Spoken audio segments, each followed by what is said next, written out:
Welcome to Going the Extra Mile, a podcast brought to you by Newleaf Training and Development.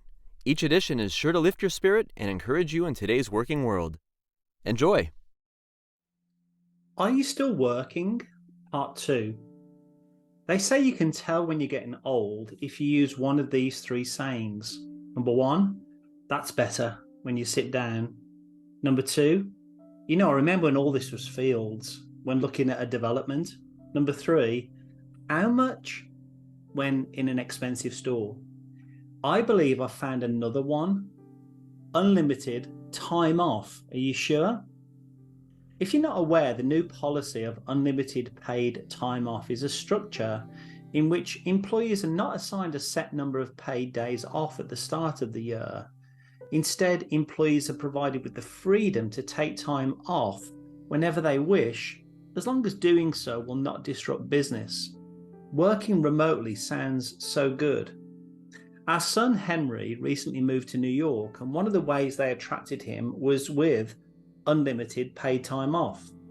The problem arose when he actually tried to book time off. There always seemed to be some reason why his boss couldn't allow him to take it. Henry wanted to use some of this unlimited time off to join the family on a trip back to England. He was there, but he wasn't really. Each day in the UK, my wife would ask him, "Are you still working?" So much for time off, unlimited or otherwise. It's often said there's a war for talent, but my observation is that talented people are smart and they won't be duped by marketing schemes disguised as human resource policies. Henry's girlfriend is Sally, and she also works for a New York-based company who lured her with a policy whereby the working day is not set. This means that as long as she gets the work done, they don't care whether she works the traditional 9 to 5 or whether she works 4 to 12 or 1 to 9 or any split combination therein. As a business owner, this resonates with me. My wife and I don't have set business hours. We just do what needs to get done. Sometimes we work super early in the morning to take time off during the day.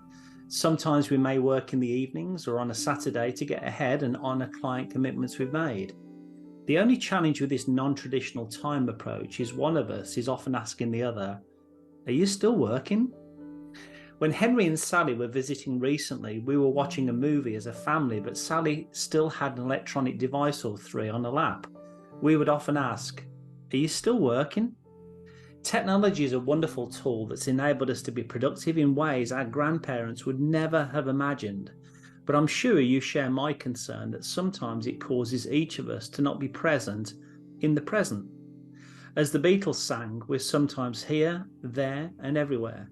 But of course we know that's not really possible. We can't be here, there, and everywhere. Sadly, as created beings, we're not omnipresent. We can't be fully present with people if our fingertips are typing and taking us away into other time zones, across foreign lands, and into future states.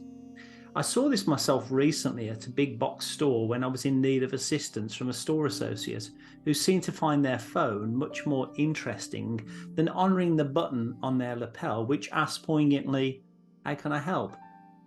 I asked my question. The associate looked up from their phone with a glazed, vacant look. I asked my question again.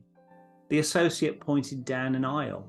I headed down the directed aisle while the associate's head went back into their social media feed. As I thought of this hourly paid associate, I wondered, are you still working? How can we honourably take a dime from our employer when we've spent that dime's worth of time somewhere else doing something else for ourselves? In summary, whether we're talking about unlimited time off, flexible working hours, or the lure of technology that can so easily woo us away from the present like a Pied Piper, I still believe there's a season and a correct cadence to work, rest and play. So, are you still working? I hope you found that short story useful, and if you did, feel free to rate, review, and share this podcast. We'll be back next week with another episode, and we also invite you to check out our other weekly podcast, Take 5, an inspiring interview with a leader worth listening to. Bye for now.